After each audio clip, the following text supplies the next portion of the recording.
as South Sudan begins to rebuild from scratch following a peace deal signed in September 2018 between the main rival factions. The region's countries with economic interests in the world's youngest nation remain edgy, even as Khartoum is confident that the permanent ceasefire will hold this time round.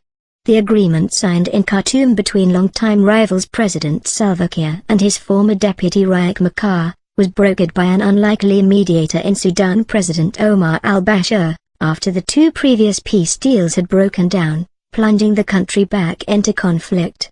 But South Sudanese officials highlight as key the fact that Ugandan President Yoweri Museveni also agreed to come on board to support the peace deal that al-Bashir had on the table. "I will tell you two reasons why this peace deal will hold," Petroleum Minister Ezekiel Ol-Gatkoth said. "First, this peace belongs to the people of South Sudan who are tired of war," he said. "But also, when two countries decided to help us, Uganda and Sudan, both of which have leverage over us, this changed everything. Our oil goes through Sudan, and Uganda is a close ally of President Salva Kiir Mayardit."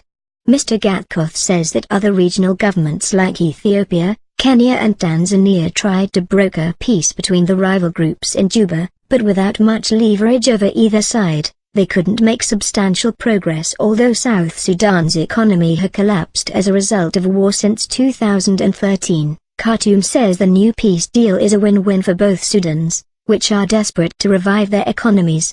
But there was an added incentive for Sudan, which needed to regain its international profile among the community of nations.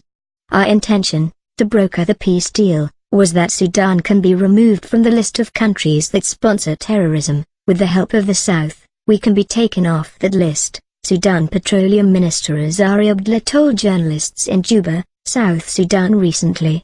Mr. Abdullah also said that 5 years of the South Sudan war that had seen oil production shut down had an economic impact on Khartoum, as this meant that Juba could not pay the full amount of the $3.5 billion that was negotiated as part of the compensation to Sudan for losing revenue when the South gained independence in 2011.